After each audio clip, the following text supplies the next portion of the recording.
Tuhan, siapakah yang boleh menumpang dalam kami? Jemaat yang terkasih dalam Tuhan Yesus Kristus, di kesempatan pagi ini kita akan membaca dan mendengar kesaksian firman Tuhan yang terambil dari Kejadian pasal 11 ayat pertama hingga ayat yang ke-9 dan Kisah Para Rasul pasal 2 ayat pertama hingga ayat yang ke-13. Tapi mendahulunya, mari kita berdoa meminta tuntunan kuasa Roh Kudus atas pembacaan kita. Allah dalam Yesus Kristus firman yang hidup, saat ini kami akan membaca sebagian dari sabda kebenaran firman-Mu. Kuasai kami dengan kuasa Roh-Mu yang kudus. Artikan firman ini bagi kami dan ajarilah kami untuk tidak hanya selaku pendengar firman yang setia, tapi dapat memperlakukannya dalam hidup dan kehidupan sehari-hari kami. Dalam nama Yesus firman yang hidup kami berdoa. Amin.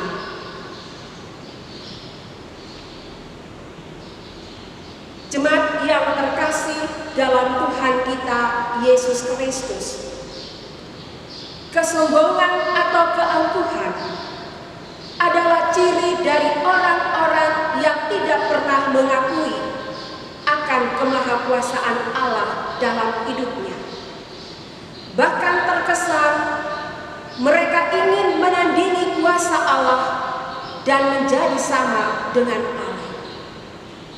Orang-orang seperti itu selalu melihat bahwa apapun yang mereka miliki dalam hidup ini, seperti harta kekayaan, materi, kesuksesan, ketenaran, dan lain sebagainya, adalah karena kehebatan, kekuatan, kepintaran, serta usaha mereka sebagai manusia. Ambil contoh jemaat yang Tuhan Yesus kasihi.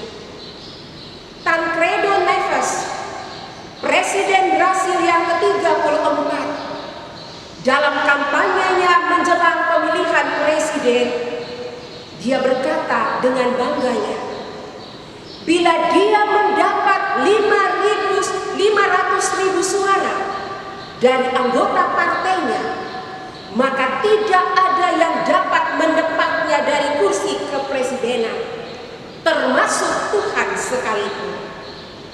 Memang Tancredo mendapat lebih dari 500.000 suara. Akan tetapi, sehari sebelum pelantikannya sebagai presiden, ia sakit dan meninggal dunia pada tanggal 21 April 1985. Contoh yang lain misalnya, Thomas Andrews, seorang arsitek dan pembuat kapal pesiar terkenal samanya, kapal Titanic. Dengan bangga dia berkata, kapal ini telah diperlengkapi dengan sistem pengamanan yang canggih. Karena itu, tidak akan dapat tenggelam, bahkan oleh Tuhan sekalipun. Apa yang terjadi saudara-saudara jemaat yang terkasih? Pada pelayaran pertama kapal Titanic, di hari yang keempat, kapal tersebut menabrak gunung es, terbelah dua, dan akhirnya tenggelam ke dasar samudra Atlantik yang dingin pada tanggal 15 April 1912. Contoh yang lain yang saya mau katakan saat ini yang masih segar dalam ingatan kita, Presiden Xi Jinping dalam HUT ke-70 Republik Rakyat Cina 1 Oktober 2019 lalu mengatakan dengan bangganya, tidak ada kekuatan yang bisa menghentikan Cina, tidak ada kekuatan yang bisa menghentikan Tiongkok, tidak ada kekuatan yang bisa menggoncangkan fondasi negara besar ini. Hidup Partai Komunis Tiongkok, panjang umur rakyat Tiongkok. Apa yang terjadi jemaat yang Tuhan Yesus kasihi? Beberapa bulan setelah pernyataan tersebut, dunia porak-poranda akibat virus corona, bahkan seluruh dunia terancam. Dari contoh-contoh di atas terlihat bahwa ketika kesombongan menguasai totalitas kehidupan manusia, maka sesungguhnya manusia tersebut sementara berjalan menuju kehancuran dan kebinasaan hidup. Bila sudah demikian, sapa mohel, demikian kata Ona Hetarua dalam lagunya. Seng ada yang bisa help, tidak ada seorang pun yang dapat menolong Bapak Ibu saudara-saudara jemaat. Jemaat Tuhan, berbicara tentang kesombongan atau keangkuhan diri manusia yang tidak mengakui kemahakuasaan Allah, bahkan yang ingin menandingi serta menjadi sama dengan Allah, maka hal tersebut dapat dijumpai dalam pembacaan kita yang pertama, Kejadian pasal 11 ayat pertama hingga ayat yang ke-9, yang bercerita tentang Menara Babel. Cerita ini sesungguhnya dilatar belakangi oleh kehidupan masyarakat Mesopotamia, sekarang dikenal dengan negara Irak, yang memiliki menara atau bangunan-bangunan tinggi yang mereka sebut zigurat, tempat mereka beribadah. Dan bangsa Babel sangat bangga dengan zigurat-zigurat tersebut. Penulis kitab ini sangat tahu betul situasi saat itu, sehingga melalui cerita Menara Babel ini, penulis hendak memberikan makna yang lain bagi umat samanya, tetapi juga bagi kita yang hidup saat ini, bahwa cerita Menara Babel sesungguhnya merupakan kisah tentang kesombongan atau keangkuhan diri manusia. Banding pada ayat yang keempat, ada 3 hal yang ingin ditonjolkan dalam ayat ini. Yang pertama, kalimat marilah kita dirikan bagi kita sebuah kota dengan menara yang puncaknya sampai ke langit. Dari kalimat ini menunjukkan keegoisme manusia yang membuat sebuah rencana dengan mengabaikan pertolongan Allah dalam hidup mereka. Dari kalimat ini terlihat mereka merasa diri pintar, merasa diri hebat, sehingga mau merampas hak dan kekuasaan Allah. Banding Yesaya 66 ayat yang pertama, langit adalah tahtaku dan bumi adalah tumpuan kaki. Mereka ingin merampas tahta Allah dalam hidup mereka. Melalui kalimat ini, maka mereka ingin mencari keselamatan di luar kuasa Allah. Hal yang kedua yang dapat kita lihat dari ayat yang keempat, kalimat marilah kita cari nama, ini menunjukkan apa yang dilakukan untuk sebuah popularitas semata. Ingin mendapat pujian, disanjung, dan lain-lain sebagainya. Dan bukan untuk memuliakan Allah. Dan hal yang ketiga dari ayat 4 ini, supaya kita jangan terserat ke seluruh bumi. Ini menunjukkan mereka tidak mengindahkan perintah Allah untuk tersebar memenuhi seluruh bumi, karena mereka hanya memikirkan diri sendiri. Banding Kejadian 1 ayat 28, 9 ayat yang pertama. Jemaat Tuhan, akibat dari kesombongan dan keangkuhan manusia inilah, maka terjadilah malapetaka, kehancuran, kekacauan, dan keterpecahan dunia. Terhadap hal tersebut, David Atkinson berkata, kisah Menara Babel adalah gambaran tentang suatu komunitas yang porak-poranda, persekutuan yang hancur berantakan, kegagalan dalam berkomunikasi, keterisolasian, dan kekacau balauan yang semakin menjadi-jadi. Semua itu akibat kegagalan masyarakat untuk hidup dalam ketergantungan pada Tuhan. Sikap yang bersikeras untuk mencoba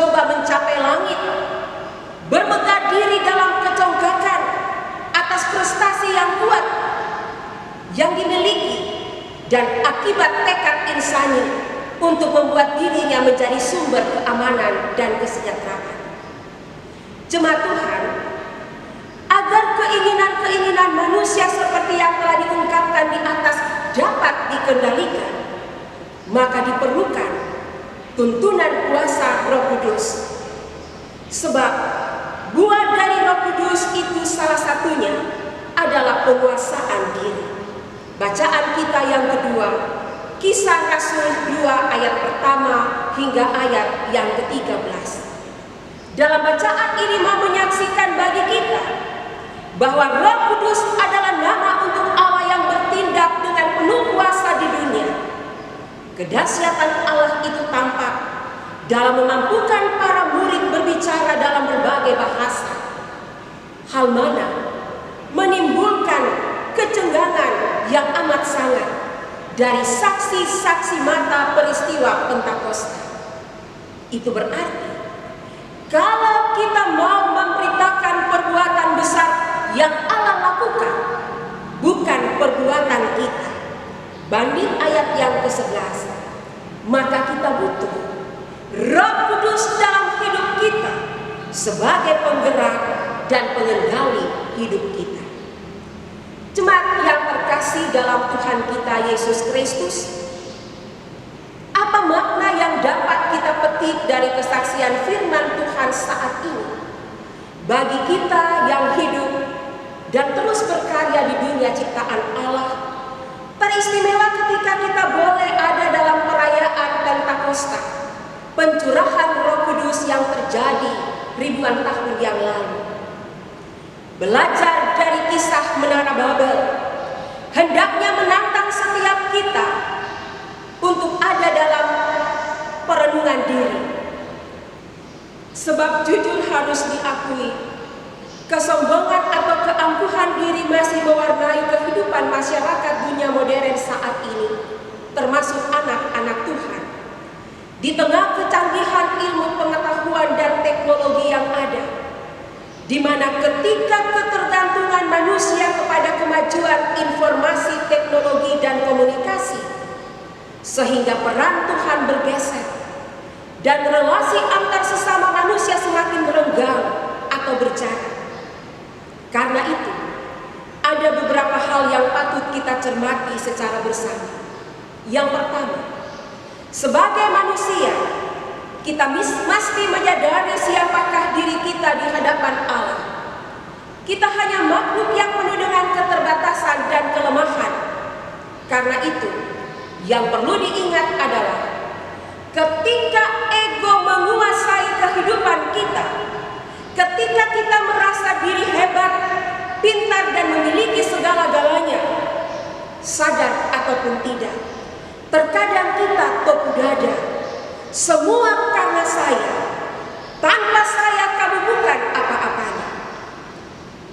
Kalau ketong suto dada dalam hidup ini, berarti ketong susah mau tahu lagi tentang kemahakuasaan Allah yang menuntun hidup ini. Bahkan mungkin merasa diri lebih besar dari Allah. Banding kesaksian Yohanes dalam Yohanes pasal 3 ayat yang ke-30. Biarlah Yesus semakin besar dan kita semakin kecil, atau biarlah Yesus semakin bertambah-tambah dan kita berkurang-kurang, dan bukan sebaliknya.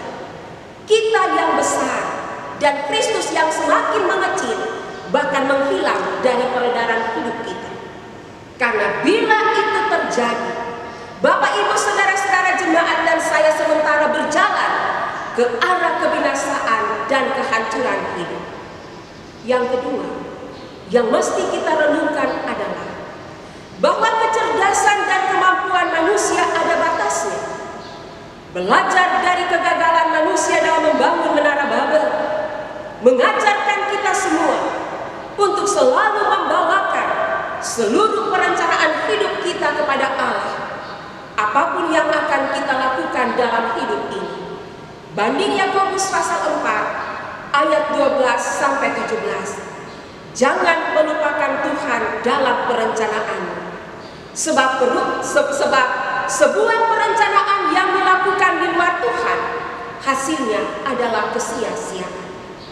Yang ketiga, dalam mengemban tugas suruhan Allah di dunia ini, dimanapun kita berada, entah dalam rumah tangga keluarga sebagai suami, istri, orang tua, anak, tempat tugas kerja, pengabdian dan pelayanan kita, di lingkungan bermasyarakat, bergereja, lakukan semuanya itu dengan hati yang melayani, disertai sikap takut akan Tuhan, bukan untuk cari nama besar, bukan untuk mendapat pujian, sehingga melalui apa yang kita lakukan Allah dimuliakan, bukan mencari pemuliaan diri sendiri. Karena harta, kekayaan atau materi hanyalah titipan Tuhan. Pangkat, jabatan, kedudukan bukanlah sebuah warisan, tapi amanah dari Tuhan yang mesti dipergunakan dengan penuh rasa syukur dan takut akan Tuhan, menghadirkan sukacita dan berkat bagi sesama. Sebab bukankah hidup yang kita jalani ini ibarat sebuah roda pedati, kadang di bawah, kadang di atas. Itu berarti jangan sombong dan angkuh dengan apapun yang kita miliki, karena semua itu tidak kekal dan hanya bersifat semu dan sementara. Jemaat Tuhan, secara khusus terkait dengan tema mingguan kita, Roh Kudus menggerakkan manusia merawat relasi kehidupan. Maka yang perlu disadari adalah merawat relasi kehidupan itu merupakan perintah Allah kepada manusia sejak penciptaan dunia. Dan agar kehidupan terus berlangsung dengan baik, maka manusia harus terus merawat relasinya dengan Tuhan, hubungan vertikal, relasinya dengan sesama, alam, serta makhluk hidup lainnya sebagai penghuni bumi ini, hubungan atau relasi horizontal. Ini penting karena kehidupan manusia dapat menjadi berantakan, dapat menjadi kacau balau karena ego manusia itu sendiri. Disinilah manusia membutuhkan tuntunan kuasa Roh Kudus untuk menguasai seluruh totalitas hidupnya, sehingga apapun yang dilakukan senantiasa menghadirkan buah-buah roh seperti kasih, sukacita, damai sejahtera, kesabaran, kemurahan, kebaikan, kesetiaan, kelemah lembutan, dan penguasaan diri. Sehingga melalui apa yang kita tampilkan, Allah tetap dimuliakan. Untuk itulah jemaat yang Tuhan Yesus kasihi, tidak ada kata terlambat bagi setiap kita untuk mau membenahi diri dan kehidupan ke arah yang lebih baik. Karena itu, marilah kita hidup dalam sikap rendah hati seorang terhadap yang lain. Sebab bukankah Allah menentang orang-orang yang congkak dan mengasihi orang yang rendah hati? Karena itu, rendahkanlah dirimu di bawah tangan Tuhan yang kuat, supaya kamu ditinggikan pada waktunya. Pertama Petrus 5 ayat 5 hingga ayat yang ke-6. Kristus kiranya menolong kita semua. Amin.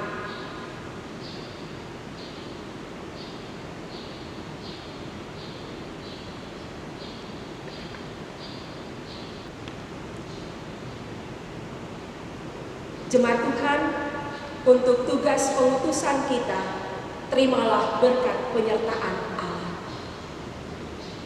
Tuhanlah penjagamu, Tuhanlah naunganmu. Di sebelah tangan kanan, matahari tidak menyakiti engkau pada waktu siang atau bulan pada waktu malam. Tuhan akan menjaga engkau terhadap segala kecelakaan. Ia akan menjaga nyawamu. Tuhan akan menjaga keluar masukmu, kini dan sampai selama-lamanya. Amin.